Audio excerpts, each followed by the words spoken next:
But to get back to your question about actors,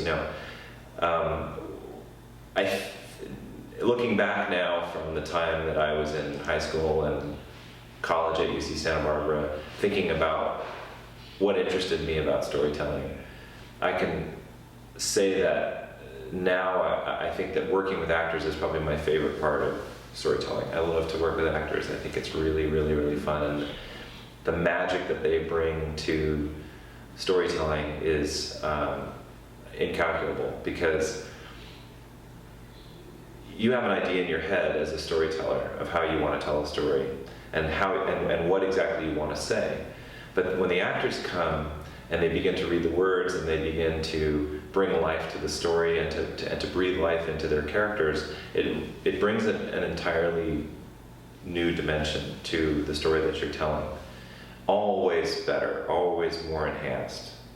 And so for me, the process of preparation and execution of the story is a very limited, creatively limiting sort of part of the process, whereas when the actors come and when I get to work with them, that's where it sort of explodes into something bigger and greater. And so I think that working with actors is my favorite part of being a filmmaker. What happens in the process of creating a story and working with actors is that when you have an idea and a story that you want to tell and a picture in your head of what a character might be, it lives only in just one particular plane of creativity until the actor comes in and brings their own sensibility to it. So, for example, the miniseries that I worked on, which is 11/22/63, that's a Stephen King novel. That role, Jake Epping is the character name, was given to James Franco. And none of us knew before we started the project what he would bring, because we've seen him in other things, and we've seen him over the years in comedies and independent films, and so he has a very diverse career. So it wasn't until we showed up on the day with James and saw what he brought to the project, what we were going to get. And what we got was, I think, incredible. He was hoping to play an everyman, a person who was disillusioned with his job and disillusioned with his life, and sort of fell into a situation, an extraordinary situation, which happens in the book, which is he goes back in time in order to try and stop the assassination of John F. Kennedy. We had no idea that the everyman person that he wanted to play would be a different person than we've ever seen before, a different character than we've ever seen before that he's played, and we're all very pleased with that. So that's an example of and he was in every single scene in that miniseries. So we were all completely blown away by his performance, and we couldn't have predicted it. And I think that's the case with all performers in the things that I work on, is that when the actors show up, they bring themselves, and when you get to see that, it's really magical.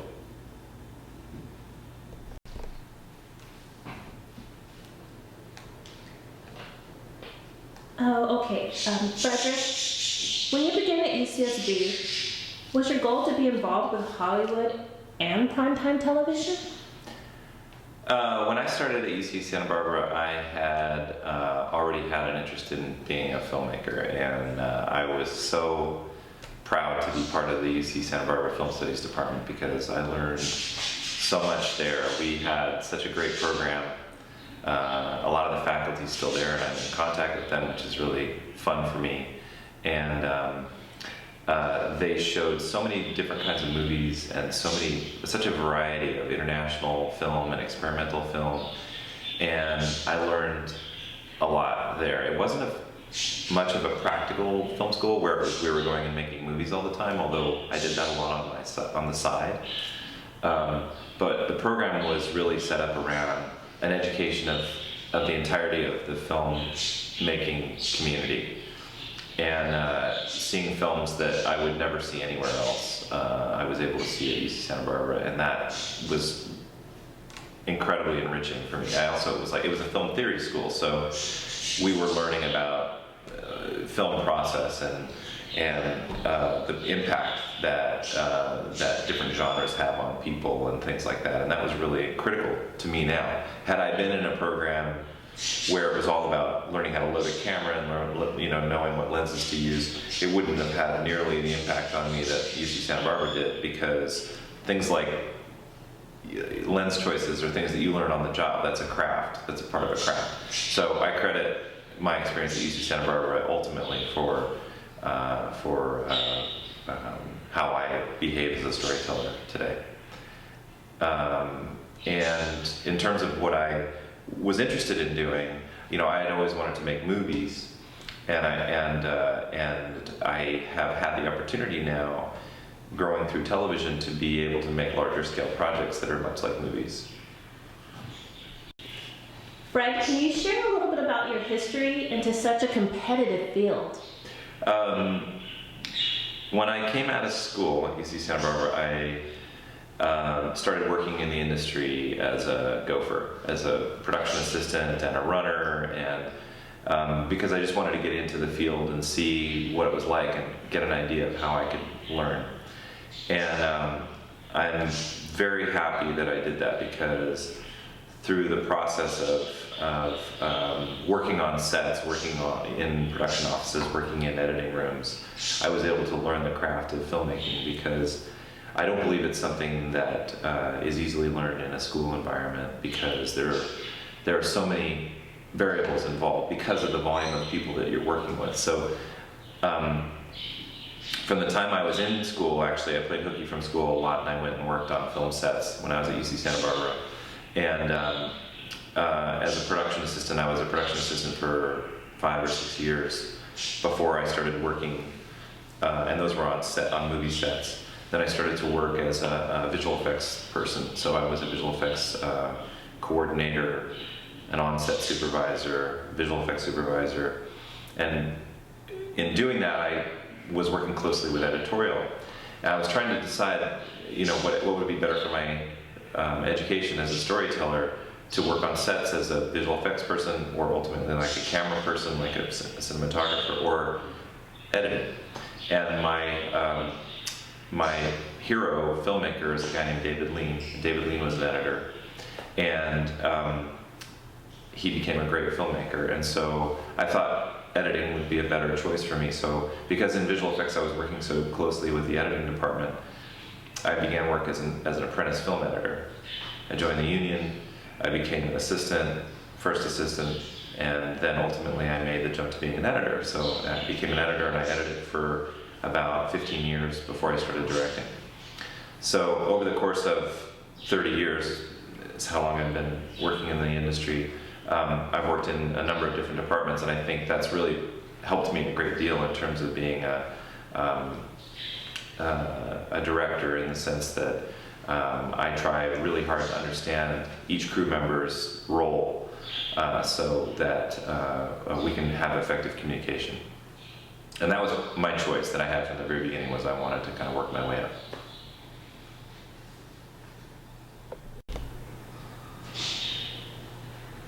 What have you learned from directing, writing, and producing?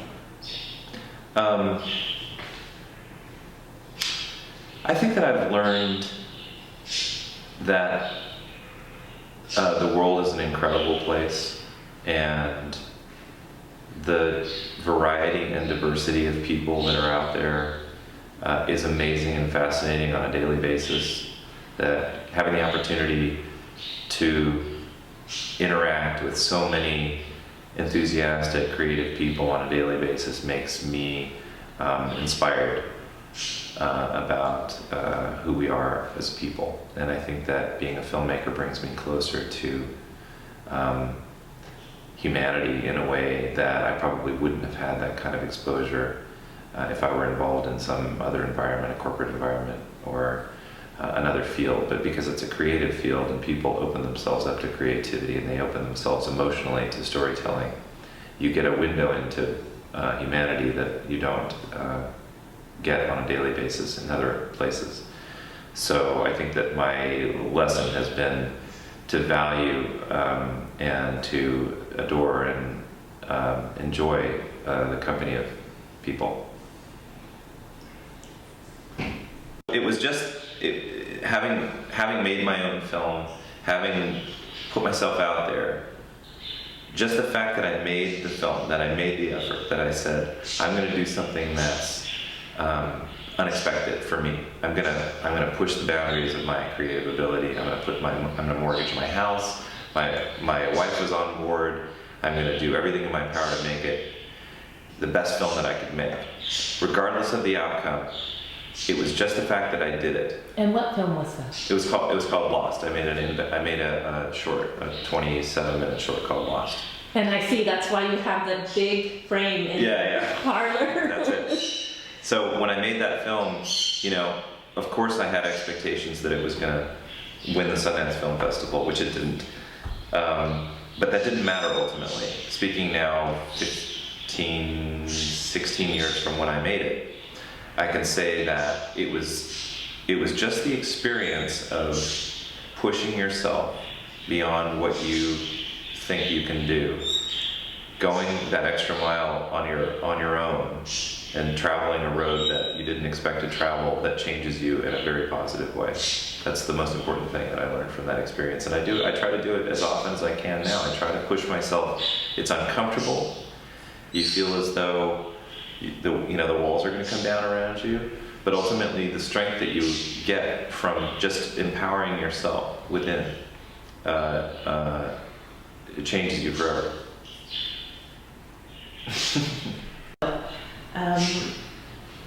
What's next for you? After you complete this project, what's next? The types of projects that I've been working on lately, I'm very proud of and I'm very happy with, and I'm loving doing miniseries. And I love telling a closed-end story of 7 or 10 episodes or 12 episodes of a television series. And I feel like, creatively speaking, television is really great right now because so much creativity is pouring into the television industry. And I think that I'm very proud and happy to be part of that. Very lucky and fortunate to be part of it. And so I'm interested in just continuing doing television projects that are really pushing the boundaries of storytelling, which I think is happening more in television now than in features, and I'd like to continue that. And can you share with us some upcoming projects that you're going to be working on? I just recently completed 11/22/63, which is a miniseries, a Stephen King miniseries with James Franco and Chris Cooper, and I'm currently working on another series for HBO called Westworld, which is with Anthony Hopkins and Ed Harris and Jeffrey Wright. That'll be airing, I think, towards the end of the summer. We were talking about classic movies that really inspired you. I think every creative person that I've spoken to and asked that same question of like what movies have changed your life, everybody has one of those experiences where it really hit them. And one of the first ones for me was I went to see a 70 millimeter projection of The Sound of Music. And I had remembered that it was that sort of magical moment where I looked at the screen and I saw those giant images, and I saw it at the Plitt Century Plaza, which is no longer around, but it was the combination of that score and those beautiful performances and the way that Robert Wise had directed the movie. I remember that it was a very special experience where I sort of saw the combination of music and sound on the screen, and I was really blown away by it. And then subsequently, I've seen other screenings of films in large format. So at the Cinerama Dome, they used to run 70 millimeter prints of Lawrence of Arabia, and I think the first time I saw that film, it completely changed my world. And my work has forever been influenced by the films of David Lean, Lawrence of Arabia, Dr. Zhivago, Bridge on the River Kwai, and most notably Brief Encounter, which is one of his early films, beautiful, small film that he made during the war.